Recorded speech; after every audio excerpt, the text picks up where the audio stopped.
How are you? Welcome to this Standard 8th English session. In our last periods, what we have seen, do you remember? Yes, I think you have done the assignment or homework also, because I had given you the homework of writing the matching the sentences with their types on page number 51, right? So just see if you have done it or not. On page number 51, match the sentences with their types. This homework I had given you, and again question tag also we have seen. Question tag and kinds of sentences or types of sentences we learnt in our last period. So do the homework and assignment whatever I have given you, and whatever we have learnt in these English sessions, you must read it, write them the assignment and read them again and again. Then only you will understand whatever you have learnt. Okay, so please have the practice. Writing makes man perfect. So have the practice of writing. Okay, so now let us turn to the next topic in your textbook, that is page number 55. It is unit 3rd we are going to start. Now you will ask me, what about 2.5? What about 2.5? Because I have not taught you this topic, a heroine of the sea 2.5. So what about that? So remember, this topic has been dropped or cancelled for this year only due to corona lockdown. Okay, so 25% portion is reduced by the education department. So we have got the teachers, we have got the instructions likewise, and that's why we are telling you. Okay, so the a heroine of the sea you have not to study for this year. And next year what the students will learn that topic whatever is reduced now. Okay, so your work is easy, quite easy. After completing the 2 units, we are going to start now the 3rd unit, that is unit 3.1. See on page number 55. Have you seen on page number 55? What have you found out? You will find that the 3rd unit is going to start, which is 3.1.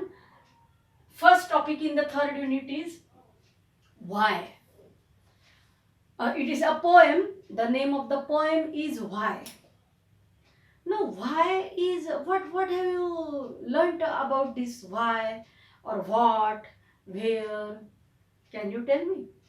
Yes, in our last period only we have seen the types or kinds of sentences. Assertive sentence, then interrogative sentence, that is questions type. Both the type of questions we have learned. Then imperative type, आज्ञार्थी ज्याला आपण म्हणतो. Then the last one, exclamatory. So we have learned these 4 types of sentences, isn't it? Now what is the second type we have learned? That is interrogative or question form. The type of sentence in which there is a question. And questioning, what is the importance of questioning? If we ask the question ourselves, then what change we find in ourselves? Yes, curiosity arises. Curiosity, it means जिज्ञासा किंवा चौकसपणा. तर हा जो चौकसपणा आहे, जिज्ञासा जी आहे ती प्रश्न आपल्याला स्वतःला विचारल्यानंतर किंवा दुसऱ्याला विचारल्यानंतर ती जागरूक होते. ज्याला विचारलं त्याच्याही मनामध्ये आणि ज्याने विचारलं त्याच्याही मनामध्ये. Yes, we are eager to know what is the answer of that question, particularly WH questions, not yes or no type or verbal type of question. We have seen these 2 types of questions. Remember, 2 तऱ्हेचे प्रश्न आपण पाहिलेले आहेत की प्रश्नार्थक वाक्य 2 तऱ्हेचे असतात. एक म्हणजे WH टाईप आणि दुसरं म्हणजे verbal type. Isn't it? Do you remember? Just in our last period we have learnt it. So we are concerned with WH type questions. Whenever any question is asked, what is your name? Simple question it is. My name is this and this. That is how you will answer. Then where do you live? I live in Ahmednagar, or whatever you will be to your answer. Then suppose someone asks you the question with why, then what answer you will give? Why do you come to school? Why do you study English? If someone will ask you this question, or if you will ask this question to yourself, then what answer you will get? Different, you will get different types of answer. Or if you will ask this question to yourself, you may not get answer, or you may think in that way, why do I learn English? Why I have to learn English? Why should I learn English? So your way of thinking starts in that way, to think about to find out about the to find the answer about that question, why, isn't it? If someone asks you the question with why, or if you will ask the question with to your own, then the thinking starts in your mind to find out the reason or find out the answer of this question. So if someone asks you the question with why, you have to give the answer with reason. Your answer will be the reason. Why म्हणजे काय? का म्हणून एखादी गोष्ट असे जर विचारली तर त्याचं उत्तर अर्थातच काय येणार आहे? कारण येणार आहे. असे का असं जर कोणी विचारलं तर त्याचं कारण की असं उत्तर येणार आहे ना. म्हणजे व्हाय हे कारणे द्यासारखं प्रश्न आहे. So just see in this poem what is the poem about, and who asked these questions to whom, and does he get the answers of this why? We have to find out in the poem. Let us read the poem, and before reading the poem, just do the warming up activities yourself afterwards, because they are quite easy. 55 page number, on page number 55 you some activities are there. Just one activity you will do at home. This is, take it as an assignment or a homework. What you have to do, you have to put the proper WH word in the in that blanks. Fill in the blanks with proper action WH word given above. How, when, where, what, who, whose, which, and why. Just read the sentences or the questions and put the proper question word in the blank. Okay, you can do it.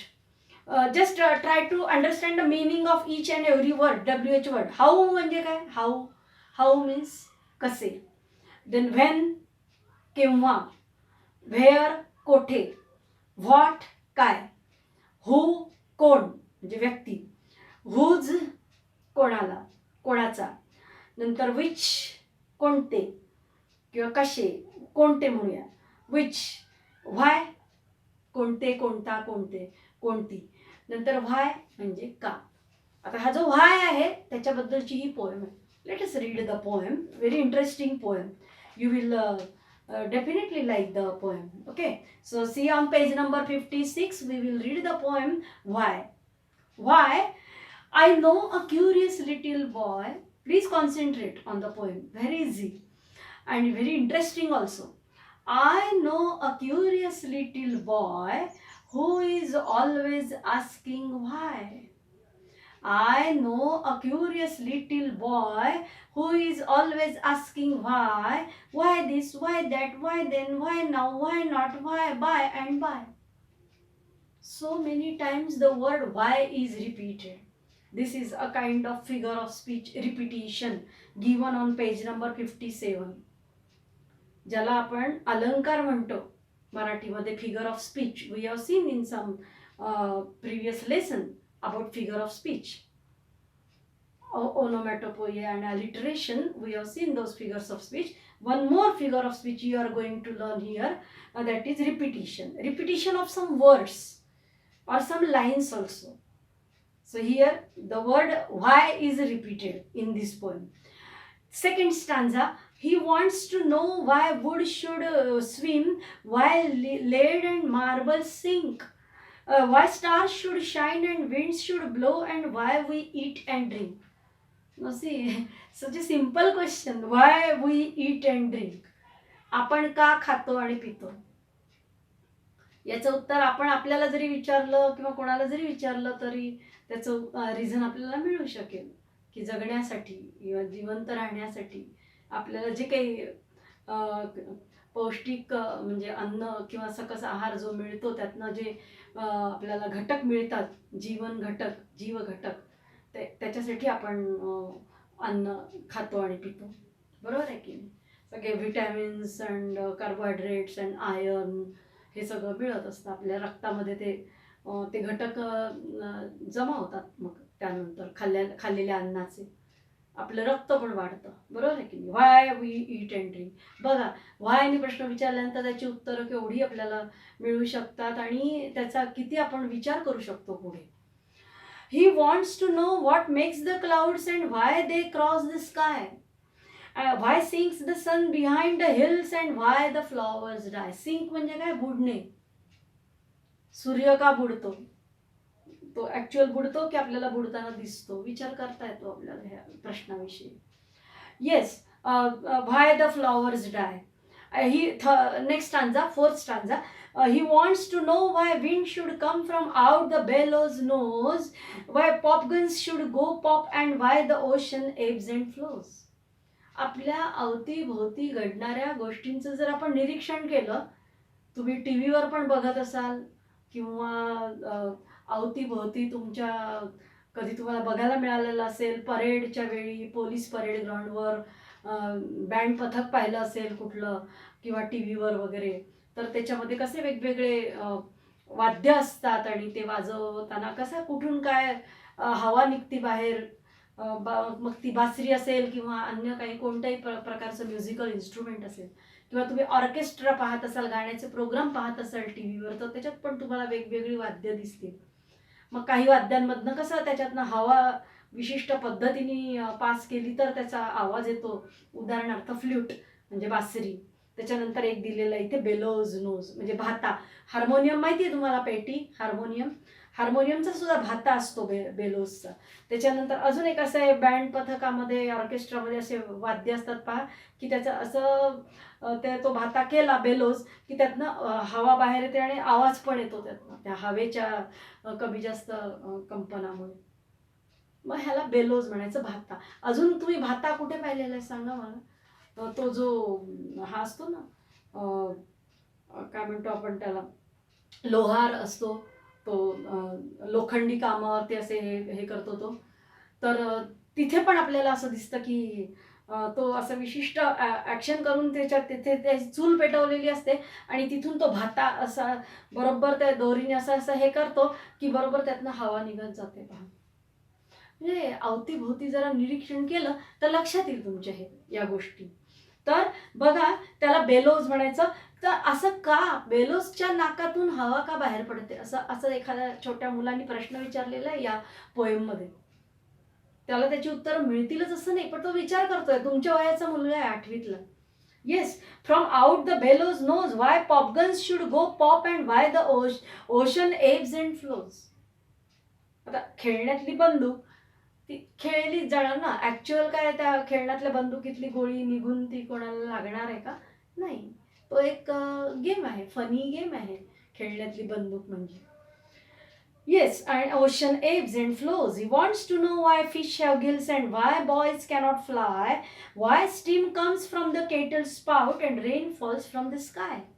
He wants to know why coal should burn and not a bit of stone, how seeds get in the apple core and marrow in the bone. See on page number 57 the remaining two stanzas. He wants to know why ice should melt, why spiders eat the flies, why bees should sting and why the east should make the dough to rise. Some of his whys are not too hard to answer if you will try, but other no one ever yet has found a reason why. प्रत्येक स्टांजामध्ये काय काय त्या पोएममधल्या मुलाला वाटतं ते त्यांनी प्रश्न विचारलेले आहेत त्याच्या संदर्भातले, की असं का होतं. त्याची उत्तर त्याला लगेच मिळतील असं नाही, पण आपल्याला पण वाचताना विचार करावा लागतो किंवा करावासा वाटतो की खरंच की असं का होतं, त्याचं काय रिझन आहे. असं होण्याचं काय रिझन आहे? मग आपण जेवढे मोठे मोठे होत जाऊ, मग आपल्याला आपण सायन्स शिकतो, तुम्ही विज्ञान शिकता, मग सायन्स शिकत असताना आपल्याला कदाचित यातल्या काही प्रश्नांची उत्तरं सापडतील, किंवा काही मोठे मोठे होत असताना आपली ही जी क्युरिओसिटी आहे, जिज्ञासू वृत्ती आहे, ती जर वाढत गेली या पद्धतीने, तर आपण बरेच नॉलेज मिळवू शकू. And this is the yes, we can say this is the life of knowledge, vast knowledge and technology, information and technology. Yes, I had to say information and टेक्नॉलॉजीचंच हे युग आहे की नेटच्या मदतीने, इंटरनेटच्या मदतीने मनुष्य कितीतरी गोष्टी, व्हास्ट नॉलेज जे जगामध्ये पसरलेलं आहे ते आपण म्हणजे घर बसल्या त्याचं ते ज्ञान आपण, ती माहिती आपण प्राप्त करू शकतो इंटरनेटच्या मदतीने. फक्त आपली ती चौकस वृत्ती पाहिजे, आणि त्यासाठी मी काय करायला हवं आहे, इंटरनेटची मदतीने कसं ती गोष्ट माहिती करून घ्यायची आहे, हे हळूहळू मोठे होत जातात तसं तुम्हाला माहिती होत जातं. तर मग आता इथे इन्फॉर्मेशन अँड टेक्नॉलॉजीच्या जगात तर ह्या व्हायची उत्तरं आपल्याला मिळू शकतात म्हणजे, पण एवढाच एक सोर्स आहे का? तसं काही नाही आहे. आपण आपल्या घरातल्यांना पण काही प्रश्नांची उत्तरं विचारत असतो. जास्त करून लहान मुलं खूप विचारतात, पहा तुमच्यापेक्षाही लहान, कारण की त्यांना माहिती असतं ते त्यांचं जे बुद्ध्यांक आहे किंवा त्यांच्या बुद्धीची, मेंदूची जेवढी वाढ झालेली असते त्याच्यानुसार त्यांना सगळ्या प्रश्नांची चा विचार करता येत नाही. जसं जसं आपण मोठं होत जाऊ तर आपण आपल्या लक्षात येतं की अरे आपण काय सारखा प्रश्नच विचारायचा का दुसऱ्याला, आपणही विचार करू शकतो, असं का होत असेल. मग हळूहळू काही काही प्रश्नांची उत्तरं आपल्याला आपोआप वयोमानानुसार समजायला लागतात. काही प्रश्न आपल्याला जे नाही समजत ते आपण विचारतो घरातल्या मोठ्या माणसांना.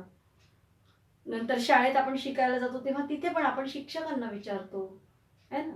आणि शिवाय आपण इंटरनेटच्या मदतीने अजून काही गोष्टी न माहीत असलेल्या माहिती करून घेतो. अशा प्रकारे हा मुलगा चौकस वृत्तीचा दाखवलेला आहे, आणि तुम्ही पण असं असावं हे म्हणजे अपेक्षित आहे या ठिकाणी. I know a curious little boy, म्हणजे तो कवी म्हणतो, कवीचं नाव दिलेलं नाहीये इथे, अनॉनिमस म्हणायचं अशा वेळेला, अज्ञात कवी आहे, कोणीतरी लिहिलेली पोएम आहे ही, पण पोएम सुंदर आहे बघा. I know a curious little boy, मला कवी म्हणतो की मला असा एक जिज्ञासू वृत्तीचा मुलगा माहिती आहे, हु इज ऑलवेज आस्किंग व्हाय, जो की सतत विचारत राहतो की व्हाय, का, असं का, कोणत्या कोणत्या बाबतीत तो विचारतो हे why, why this, why that, why then, why now, why not, why by and by, he wants to know why wood should swim. हळूहळू त्यांनी हे असंच का, तसंच का, असं विचारता विचारता एकेका मुद्द्याबद्दल पुढच्या स्टांजामध्ये कवीने लिहिलेलं आहे बघा. मग आता ह्या दुसऱ्या स्टांजामध्ये काय विचारतो तो, म्हणजे सुरुवात केली त्यांनी विचारायला त्या मुलांनी की असं का, तर का, व्हाय वुड शुड स्विम. वुड म्हणजे लाकूड, स्विम म्हणजे तरंगणे किंवा पोहणे, आणि वुड शुड स्विम, लाकूड का तरंगतं पाण्यामध्ये. मग आता त्याचे प्रश्न आपण आधी बघूया, त्याचं उत्तर काय असेल ह्याचा विचार करायला तुम्हाला स्वातंत्र्य आहे, तुम्ही विचार करू शकता याचं काय उत्तर असेल ते. पण इथे प्रश्न कसे विचारले जातात जिज्ञासू मुलाकडनं हे आपल्याला जाणून घ्यायचं आहे. ओके, बघा तो कशा कशाबद्दल प्रश्न विचारतो, आणि तुम्ही पण असा दृष्टीने विचार करायला हवा, हे शिकण्यासारखं या पोएममधून.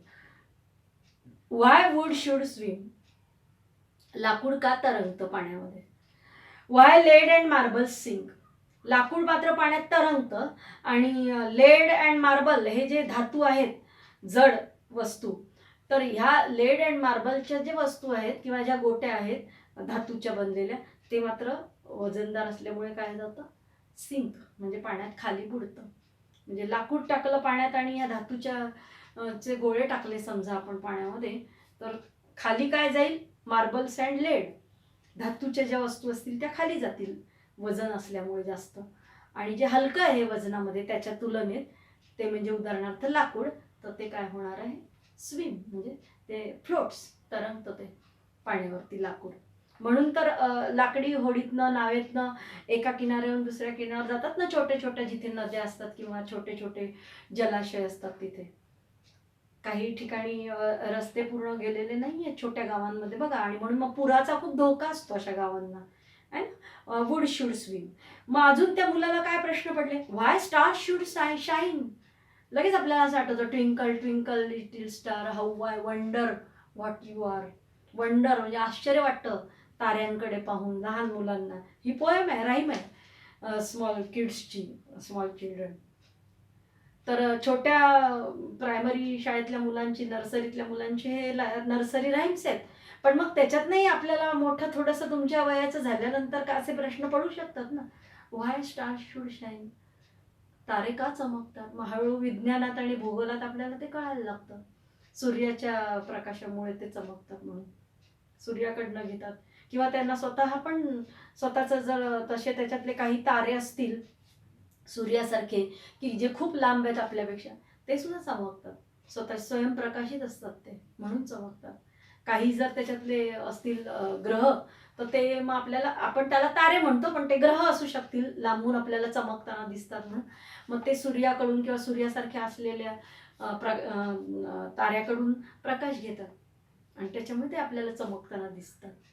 बरोबर आहे. आणि अंधार पडल्यावर मुख्य म्हणजे ते चमकताना दिसतात, कारण सूर्य लोप झालेला असतो त्याचा. म्हणजे ह्याची उत्तरं आपल्याला अशी विज्ञानात भूगोलात मिळायला लागतात.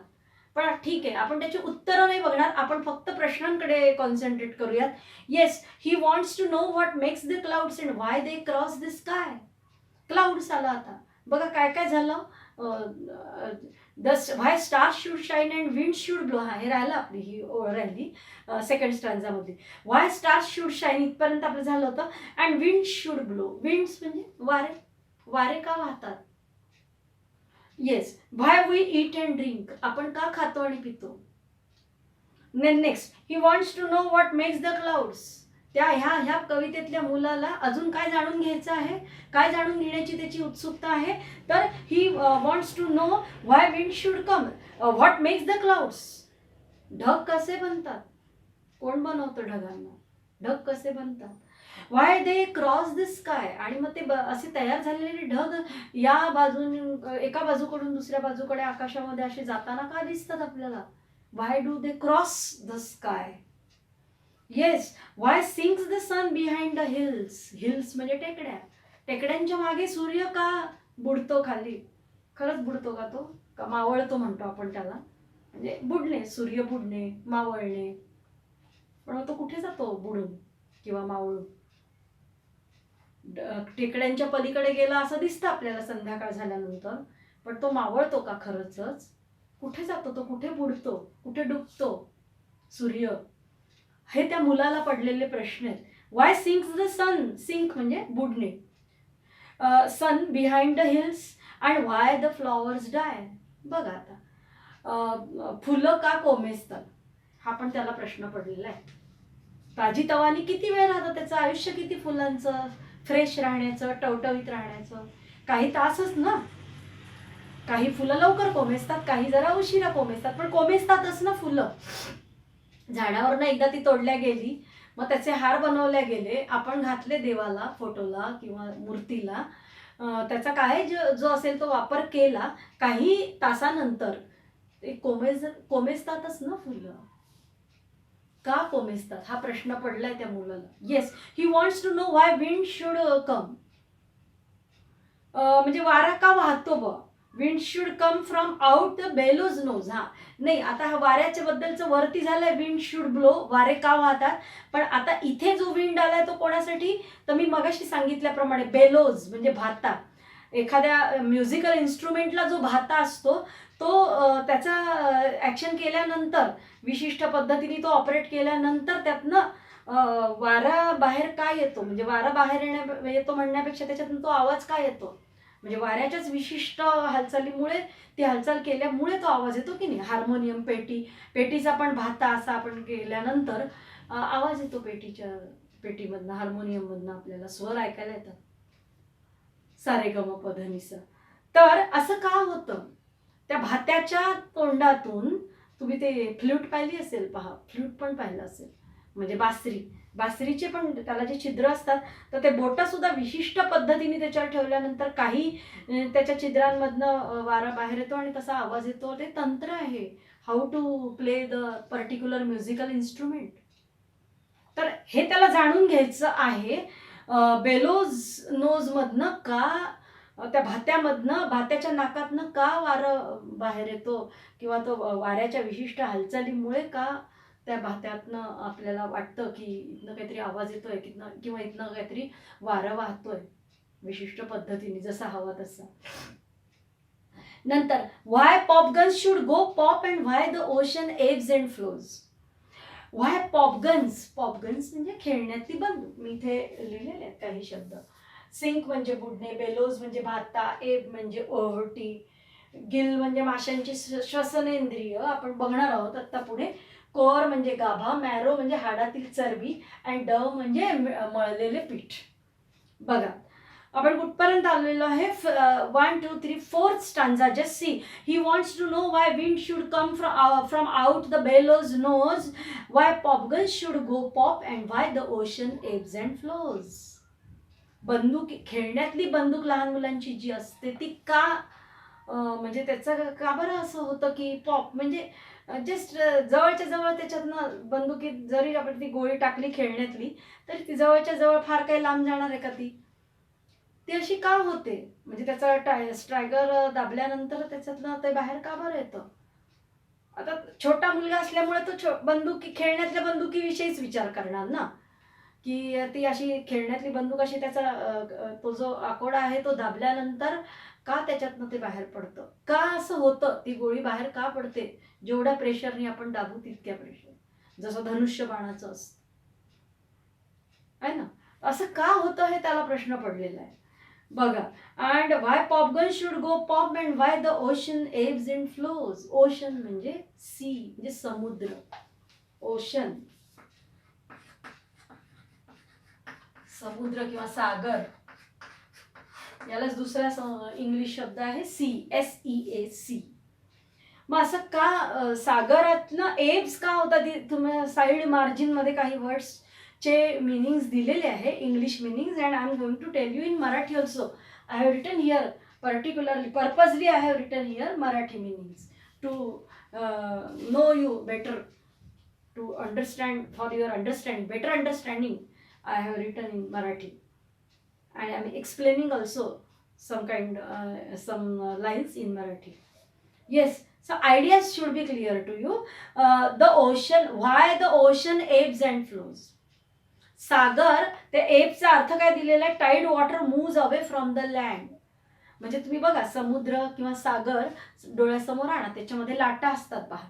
आपल्याला माहिती, आपण शिकतो भूगोलात वगैरे किंवा विज्ञानात पण, की सागराच्या ज्या लाटा असतात त्या जशी जशी पौर्णिमा जवळ येईल तशा तशा त्या लाटा काय होतात, उंच उंच होत जातात, उसळत जातात. त्याला आपण भरती म्हणतो. पौर्णिमेच्या दिवशी तर पूर्ण इतकी भरती असते की त्याच्या लाटा उंच उंच उसळतात, सागरामधल्या लाटा. ते भौगोलिक हे आहे, geographical phenomena or a scientific phenomena we can say. And on what can we say, म्हणजे ज्याला आपण अमावस्येकडे जाण्याचा जो दुसरा जो पंधरवाडा असतो महिन्यामधला, म्हणजे पौर्णिमेपासून तर अमावस्येपर्यंत, तर त्या वेळेला काय होतं, हळूहळू त्या लाटांची उंची कमी कमी होत जाते.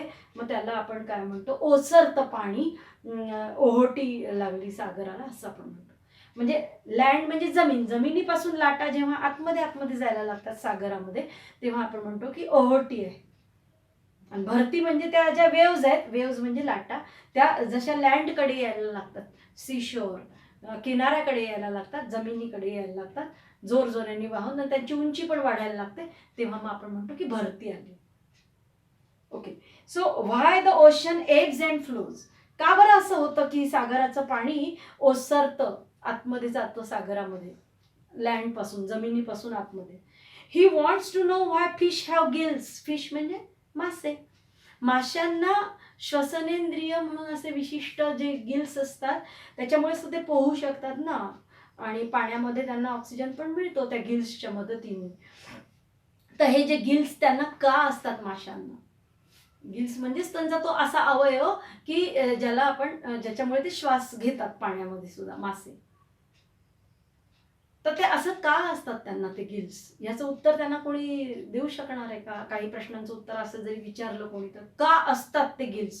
निसर्गाची निर्मिती आहे ना, कोणत्याही प्राण्याला असं का बनवलं निसर्गाने किंवा विधात्याने, याचं उत्तर कोणी देऊ शकेल का. नाही. म्हणजेच काय की answers of some why questions we may not get. We may not get the answers to some why questions. काही why प्रश्नांना आपल्याला उत्तरं मिळतील असं नाही, मोठं झाल्यावरही नाही मिळणार. पण हे प्रश्न लहान मुलाच्या मनामध्ये यायला मात्र पाहिजे किंवा यायला लागतात. कोणत्या विद्यार्थ्याच्या मनामध्ये असे प्रश्न येऊ शकतात, जो कसा आहे, चौकस आहे, क्युरियस आहे. निदान क्युरियस असणं ही तर गोष्ट चांगली आहे ना. न मिळू देत काही प्रश्नांची उत्तरं, पण निदान मनुष्य विचार जर करायला लागतो अनेक गोष्टी जगात ज्या आहे की ज्याची उत्तरं आपल्याला कदाचित मिळणार नाही.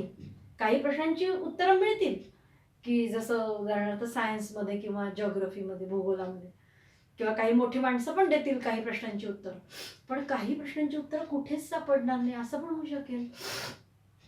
Not even on internet. इंटरनेटवर पण कदाचित उत्तर आपल्याला सापडणार नाही. There are some questions. This is called age curiosity.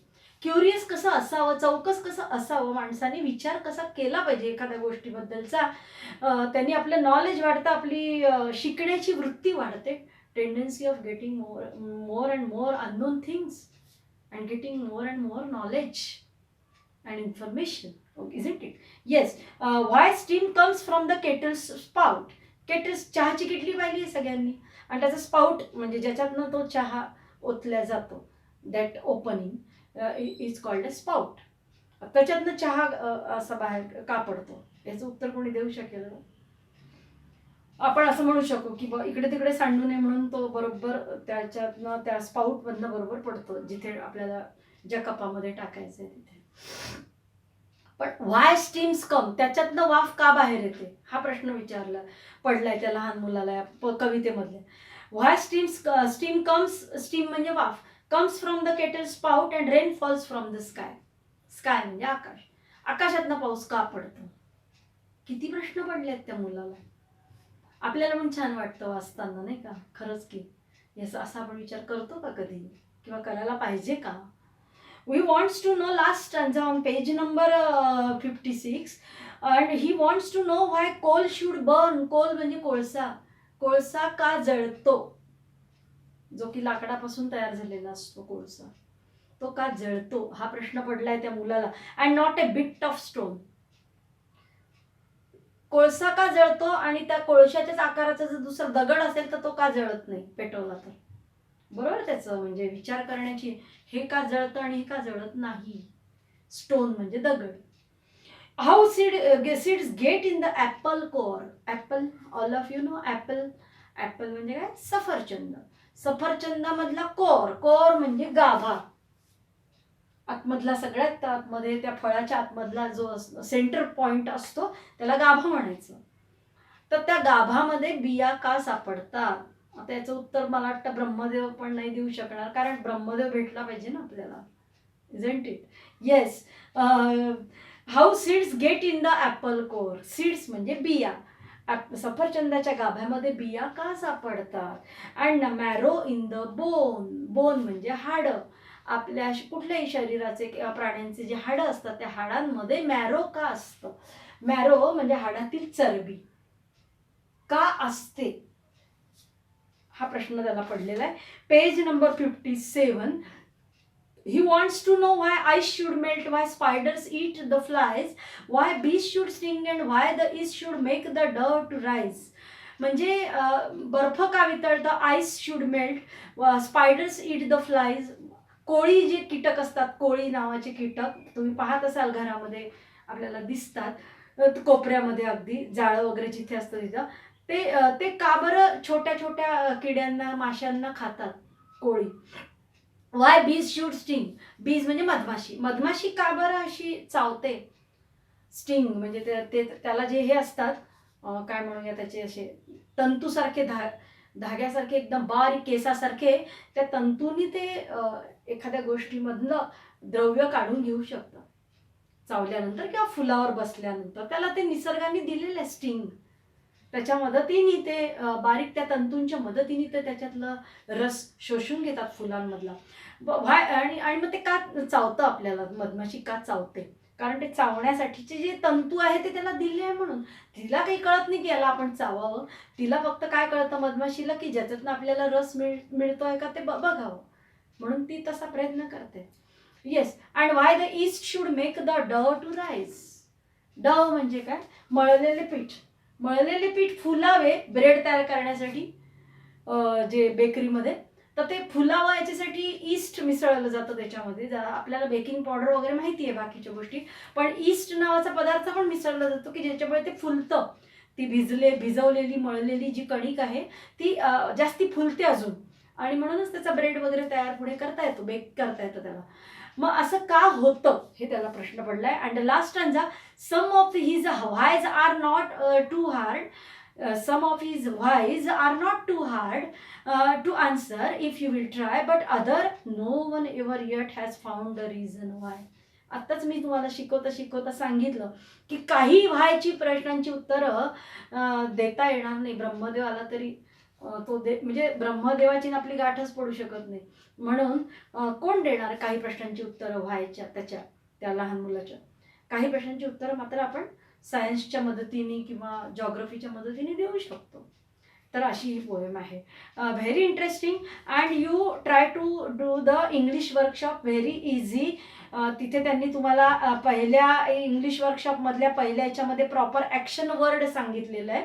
म्हणजे समजा आता उदाहरणार्थ वूड म्हणजे लाकूड, मग ते काय होते? तरंगते, स्विम, तिथे त्यांनी दिलेलं आहे पेज नंबर 57. त्यानंतर मार्बल्स, सिंक, म्हणजे पोएमच्या मदतीने तुम्हाला हे सहज करता येणाऱ्या ॲक्टिव्हिटीज आहेत, नॉट सो डिफिकल्ट. किंवा आईसच्या पुढे काय येईल? मेल्ट. आईस म्हणजे बर्फ आणि मेल्ट म्हणजे वितळणे. तर मग ज्या क्रिया आहे त्या क्रिया त्याच्यासमोर ॲक्शन वर्ड म्हणायचं त्याला, त्या तुम्ही पोएमच्या मदतीने लिहायच्या. ही झाली पहिली ॲक्टिव्हिटी. दुसऱ्या ॲक्टिव्हिटीमध्ये रायमिंग पेअर्स. म्हणजे मी एक सांगते तुम्हाला, बॉय व्हाय, पोएमच्या ओळी बघत जायच्या, मग शेवटचे शब्दांच्या याच्यामध्ये कुठे आपल्याला वाटतं की त्याचा उच्चार केल्यावरती यमक जुळत आहे, तर ते मग ती जोडी लिहायची तिथे. मग बघा, बॉय व्हाय किंवा स्विम ड्रिंक किंवा सिंक ड्रिंक, असं या पद्धतीने. तर तुम्ही हे करू शकता. Very easy. Repetition, I told you, repetition about figure of speech. Now you just see on page number 58. See on page number 58. 58 वरच्या ह्या 2 ॲक्टिव्हिटीज आपण पेअर ॲक्टिव्हिटी बघूया आणि मग थांबूया. आणि नेक्स्ट टाइम आपण 3.2 सुरू करूया, the song of songs. Very interesting story. Okay, now just see, very easy. On page number 58, words from the poem related to environment. म्हणजे तुम्ही ती वेब काढायची आहे या ठिकाणी तुमच्या वहीमध्ये. तिथे दिलेली आहे पुस्तकामध्ये वेब. फक्त तुम्हाला ती तशी काढून आणि त्याच्यामध्ये ज्या ब्लँक आहेत त्या तुम्हाला भरायच्या आहेत त्या ठिकाणी. मग आपण बघूया की काय काय तिथे त्या ठिकाणी येऊ शकेल, किंवा मी तुम्हाला ओरली सांगते, तुम्ही नंतर कंप्लीट करा ते, because our time is going to over. So just words from the poem related to environment. पण environment म्हणजे काय ते लक्षात घ्या. एन्व्हायरमेंट म्हणजे पर्यावरण. पर्यावरणाशी संबंधित कोणते शब्द आहेत ते तुम्हाला पहिल्या वेबमध्ये लिहायचे. वेब डायग्राम मध्ये किंवा रेखाकृतीमध्ये, जाल रेखाचित्रामध्ये त्या तुम्हाला त्या ब्लँक्स मध्ये ते टाकायचे आहे शब्द. मग बघा बरं काय काय येईल. एक दिलेलं आहे तिथे पहिल्या वेबमध्ये, विंड म्हणजे वारा. मग पर्यावरणाशी संबंधित कोणते कोणते शब्द आलेले आहेत ते तुम्ही टाकत चालायचे. इकडे या ठिकाणी जसं स्काय, इकडे काय येईल? स्काय, किंवा असं चौकोन करा तुम्ही याला हवं तर, स्काय. नंतर इथे दिलेलं आहे विंड. या पद्धतीने तुम्ही हे पूर्ण करा. काय काय येईल प्रयत्न करा सांगण्याचा. काय काय येईल बरं एन्व्हायरमेंट, पर्यावरणामधलं तिथे पोएममध्ये बघत चला तुम्ही. स्काय किंवा विंड सारखे अजून कोणते शब्द सापडतात तुम्हाला? स्टोन, नंतर स्टार्स, क्लाउड्स, नंतर काय म्हणूया आपण फ्लॉवर्स. एवढेच तिथे ब्लँक्स दिलेले आहेत, त्या पूर्ण करा. ते तुम्हाला वेब पूर्ण करायची आहे. And then second web from the right side, words from the poem related to animals, fruits and insects. फक्त समजून घ्या की कुठे काय करायचंय. मग आता हा जो दुसरा वेब आहे, इथे मध्ये काय दिलेलं आहे, कोणते शब्द तुम्हाला अवतीभोवती त्याच्या लिहायचे आहे. Related to animals, words related to animals. Animals म्हणजे काय? प्राणी. किंवा अजून कोणते शब्द लिहायचे तुम्हाला? Fruits and insects. फ्रुट्स म्हणजे फळे, फ्रुट्स, आणि इन्सेक्ट्स म्हणजे कीटक. इन्सेक्ट्स म्हणजे काय? कीटक. मग ह्या गोष्टींशी संबंधित शब्द जे आहेत ते तुम्हाला इकडे वेबमध्ये लिहायचे आहेत. आणि एक तुम्हाला दिलेला आहे तिथे, काय दिलेलं आहे? स्पायडर दिलेला आहे, कारण तो पोएम मध्ये आलेला आहे. स्पायडर, आता इथे लिहिते मी हे स्पायडर. स्पायडर्स दिलेला आहे. मग अजून असे तुम्हाला ॲनिमल्स किंवा फ्रुट्सची नावं जी काय आलेली असतील ती तुम्हाला पोएममधनं लिहायची आहे. सोपी आहे अगदी. बघा की सीड्स आलेले आहे. सीड्स म्हणजे बिया. कशामध्ये बिया आहेत म्हणून त्याला आश्चर्य वाटतं? ॲपल कोअरमध्ये. म्हणजे ॲपल हे फ्रूट पण आलेलं आहे. सीड म्हणजे बिया हे पण आलेलं आहे. नंतर फिश म्हणजे मासे, ॲनिमल आलेलं आहे की नाही. नंतर इन्सेक्ट म्हणजे मग आता स्पायडर इन्सेक्ट दिलेलाच आहे त्यांनी, मग तुम्ही बीज लिहू शकता. बीज हा पण इन्सेक्ट आलेला आहे त्या ठिकाणी. किंवा बीजशी संबंधित शब्द पण चालू शकतात. मग स्टिंग शब्द लिहू शकतो आपण. आत्ताच मी सांगितलं की मधमाशी का डंख मारते, तिचे जे बारीक तंतूसारखे हे असतात त्याला स्टिंग म्हणायचं. ते जे तंतुमय अवयव त्याला दिलेला आहे कीटकाला त्याला स्टिंग म्हणायचं. आणि त्या ॲक्शनला पण स्टिंग म्हणू शकतो आपण. फ्लाईज म्हणजे उडणे, कीटक उडतात, फ्लाईज. त्यांच्याशी संबंधित शब्द लिहायचे आहे ना, म्हणजे मग आपण ते लिहू शकतो ते ॲक्शन. या प्रकारे तुम्हाला हे वेब पूर्ण करायचे आहे. रायमिंग पेअर्स पूर्ण करा आणि ॲक्शन वर्ड लिहा. इथे आपण थांबूया. वर्ड चेन तुम्हाला करता आली तर सोपं आहे वर्ड चेन. एक उदाहरण दिलेलं आहे. एक शब्द लिहिला की त्याच्या शेवटच्या अक्षरापासून पुढचा शब्द लिहायचा. So shall we stop here? Very easy poem we have completed. Now in the next period and you complete this whatever homework I have given you. In the next period we are going to start unit 3.2. Third unit we have already started, but 3.1 we have completed. Now in the next period we will start 3.2, which is very interesting story, the Song of Songs. So shall we stop here? Okay, let us stop. Do the homework.